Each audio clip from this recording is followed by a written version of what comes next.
जी students, जैसा कि इससे पहली वीडियो के अंदर हमने 9 क्लास के स्मार्ट सिलेबस की ऑब्जेक्टिव की बात की। आपको स्टेप बाय स्टेप सारी चीज़ें बताई कि 9 क्लास का जो स्मार्ट सिलेबस है, कौन से चैप्टर से कितने नंबर की एमसीक्यूज आनी है। वो हमने 19 मार्क्स की सारी एक मुकम्मल वीडियो बनाई है। अगर आपने वो नहीं देखी तो उसको मिस मत कीजिए। आप इस वीडियो के नीचे डिस्क्रिप्शन के अंदर उसका लिंक दिया गया है, उस वीडियो को लाजमी चेक करें, उसको लाजमी देखें। और अगर किसी किस्म का आपके माइंड में कोई क्वेश्चन आता है, कोई पॉइंट रेज होता है, तो आप कमेंट में लाजमी हमसे वो चीज़ पूछ सकते हैं। आपके माइंड में जो भी चीज़ अच्छी आए बुरी आए, कमेंट लाजमी किया करें, ताकि इससे हमें पता चलता है कि कितने फीसद लोग जब हमें देख रहे हैं और हमारी अप्रिसिएशन कर रहे हैं, या हमारे अंदर अगर कोई खामी है तो उसके लिए वो क्या सजेशन पेश कर रहे हैं। क्योंकि जो है वो बेहतरी की गुंजाइश हमेशा रहती है, कभी भी कोई इंसान 100% परफेक्ट नहीं होता। अब वीडियो को शुरू करने से पहले आपसे रिक्वेस्ट है कि अगर आप हमारे चैनल के ऊपर नए हैं और आपको लगता है कि हम अच्छा काम कर रहे हैं, हम स्टूडेंट्स की बेहतरी के लिए काम कर रहे हैं और हम बेलौस होकर काम कर रहे हैं, तो आपने हमारे इस चैनल को सब्सक्राइब लाजमी करना है, बेल आइकन को जरूर क्लिक करना है, ताकि नई आने वाली वीडियोस का नोटिफिकेशन आपको मिलता रहे। और इसके साथ साथ जो है वो आपने इस वीडियो को सदका जारिया समझते हुए किसी न किसी के साथ शेयर लाजमी करना है, ताकि आपके साथ साथ उनका भी भला हो जाए। आज की इस वीडियो के अंदर हम स्टार्ट करने वाले हैं smart syllabus 9 class. Lahore board या पंजाब बोर्ड, सबके अंदर एक ही चीजें हैं, एक जैसे ही मार्क्स की डिस्ट्रीब्यूशन है। तो पंजाब बोर्ड के 9 क्लास का जो स्मार्ट सिलेबस हुआ है, उसके सब्जेक्टिव पार्ट के अंदर कौन सा क्वेश्चन किस चैप्टर में से कितने नंबर का आएगा। एक और पॉइंट यहां पर मैं आपको बता दूं कि स्मार्ट सिलेबस के मुताबिक चैप्टर नंबर 5, चैप्टर नंबर 8 और चैप्टर नंबर 10 इनको मुकम्मल तौर पर खत्म कर दिया गया है। इन चैप्टर में से ना तो किसी किस्म की ट्रांसलेशन आएगी, ना कोई क्वेश्चन एमसीक्यूज का आएगा, और ना ही इसमें से किसी किस्म का कोई सवाल का जवाब पूछा जाएगा। लिहाजा इस चीज को पहले क्लियर कर लें कि जब भी हम यहाँ पर बात करेंगे तो आपने चैप्टर नंबर 5, 8 और 10 को ज़हन से निकाल देना, क्योंकि ये खत्म कर देंगे, इसमें से कुछ भी नहीं आएगा। तो क्वेश्चन नंबर 2, क्वेश्चन नंबर 1 जो है ना, ये एमसीक्यूज का होता है, उसमें 4 क्वेश्चन होते हैं, हम ऑलरेडी जिक्र कर चुके हैं। तो हमारा जो सब्जेक्टिव पेपर होता है बेटे, वो 2 घंटे और 10 मिनट पर मुश्तमिल होगा, और उसके अंदर 2 घंटे और 10 मिनट का ये जो बेटा पेपर आपका होता है, उसमें जो क्वेश्चन नंबर 2 है, जो कि इस पेपर का पहला क्वेश्चन है, वो है attempt any 5 short questions. 5 short questions करने हैं, टोटल 8 आपको आएंगे या 7 आएंगे, उसमें से 5 करने हैं, और ये टोटल नंबर आपके बनते हैं 10। अब इसमें डिस्ट्रीब्यूशन किस तरह इन्होंने रखी है कि सबसे पहले देखें, एनी 3 आउट ऑफ 5 मींस कि आपको यूनिट नंबर 1 से 6 तक, इसमें 5 नंबर चैप्टर नहीं है, ये देखें यहां पे क्रॉस भी कर दिया गया है, इसमें से आएंगे 3 क्वेश्चंस, ठीक है। तो इसी तरह यूनिट नंबर 7 से 11 तक, अब इसमें 8 और 10 वाला शामिल नहीं है, 7, 9 और 11, इसमें से आएंगे 2 क्वेश्चन। तो इन 5 क्वेश्चंस में से बच्चे ने करने हैं 3 क्वेश्चंस। समझ आ गई बात की? इन 5 क्वेश्चन में से बच्चे ने 3 क्वेश्चन करने हैं, जिसके मार्क्स बनेंगे 6 मार्क्स बनेंगे। उसके बाद एक नई चीज, जैसा कि आप सबको मालूम है कि 9 क्लास के सिलेबस में आखिरी जो चैप्टर है, चैप्टर नंबर 11, वो एक द डियर डिपार्चर के नाम से प्ले रखा गया है। उस प्ले में से 2 क्वेश्चन आएंगे और बच्चे ने 1 करना होगा, और वो 4 नंबर का एक क्वेश्चन होगा। तो इस तरह 6 और 4 को जमा करेंगे तो हमारे पास ये टोटल मार्क्स 10 बन जाएंगे। ये होगा क्वेश्चन नंबर 2। आई होप आपको समझ आई होगी। नेक्स्ट है question number 3, translate into Urdu any 2 paragraphs. 2 paragraph दिए गए हैं, उसमें से किसी एक का जो है वो तर्जमा करना है, और ये बनते हैं 8 मार्क्स के। अब ये देखें, टोटल 3 पैराग्राफ आएंगे यूनिट नंबर 1 से 6 तक। अगेन मैं बताता हूं, इसमें से 1 से जब मैं 6 लिख रहा हूं तो इसमें चैप्टर नंबर 5 शामिल नहीं है।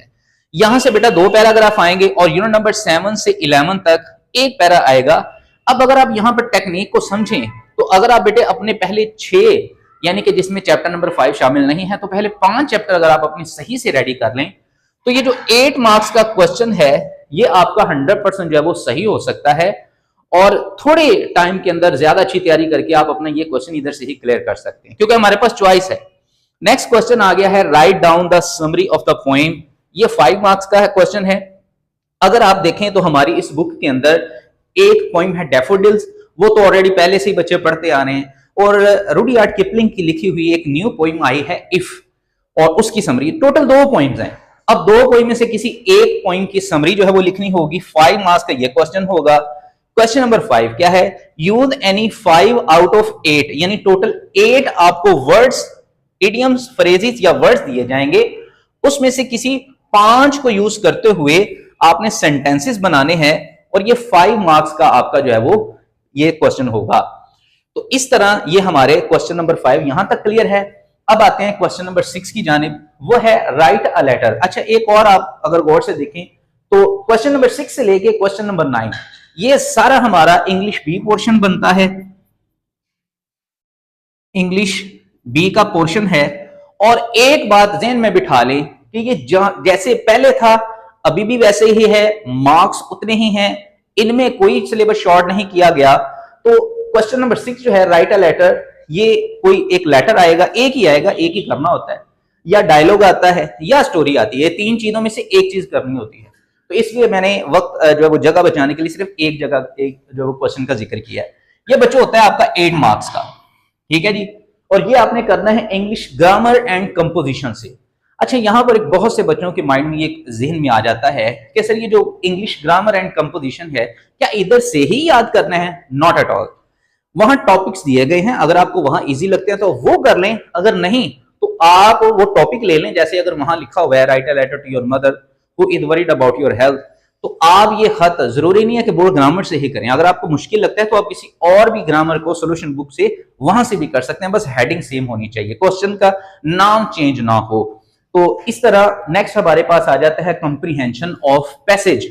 तो कंप्रीहेंशन ऑफ पैसेज क्या है? एक पैराग्राफ दिया जाएगा, उसके नीचे क्वेश्चंस दिए जाते हैं और वो 5 होते हैं। याद रखिएगा, अगर एक पैराग्राफ जो बोर्ड ग्रामर में दिया गया है इंग्लिश कंपोजिशन के अंदर, अगर उसमें 8 क्वेश्चन भी हैं तो पेपर में 8 नहीं आने 5 ही हैं। आपने करना क्या होता है, उस पैरे को 2 से 3 दफा पढ़ना है और उसके बाद उसके क्वेश्चंस के जो है वो आंसर उसमें से ढूंढ के जितने उसमें से दिए गए होते हैं मिल जाते हैं, वो उनके जवाब देने होते हैं। और जो उससे रिलेटेड होते हैं, जो जुबानी आपने याद करके लिखना है, वो जुबानी लिखने हैं। तो ये 10 मार्क्स का क्वेश्चन आपका बनता है। इसी तरह नेक्स्ट आ जाता है translate any 5 out of 8 sentences into English, यानी 8 सेंटेंसेस दिए जाएंगे जिसमें से 5 की इंग्लिश ट्रांसलेशन आपने बनानी है। और ये किसी भी टेंस के हो सकते हैं, वो सेंटेंसेस एक्टिव भी हो सकते हैं, उर्दू में पैसिव भी हो सकते हैं। ये 5 मार्क्स का क्वेश्चन है, ये भी आपने इंग्लिश ग्रामर एंड कंपोजिशन से ही करना है। इसी तरह नेक्स्ट आ जाता है हमारा last question, change the voice. Change the voice का मतलब यह है कि कुछ सेंटेंसेस एक्टिव दिए गए हैं, उनको पैसिव में कन्वर्ट करना है, और कुछ पैसिव दिए गए हैं, उनको एक्टिव वॉइस में कन्वर्ट करना है। और ये आपने भी इंग्लिश ग्रामर एंड कंपोजिशन से ही करना है। अगेन ये 5 मार्क्स का क्वेश्चन है।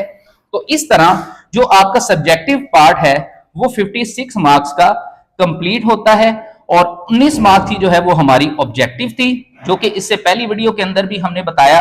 तो ये बेटा टोटल 75 मार्क्स का जो है वो आपका पेपर होगा, जिसकी टोटल ड्यूरेशन 2 आवर और 30 मिनट्स होगी। और इस तरीके से ये आपका पेपर आप कंप्लीट कर सकेंगे। तो वीडियो खत्म करने से पहले आपसे दोबारा से दरख्वास्त है कि अगर आपको ये हमारी एफर्ट अच्छी लगी है, हमारे चैनल को लाजमी सब्सक्राइब करना है आप लोगों ने।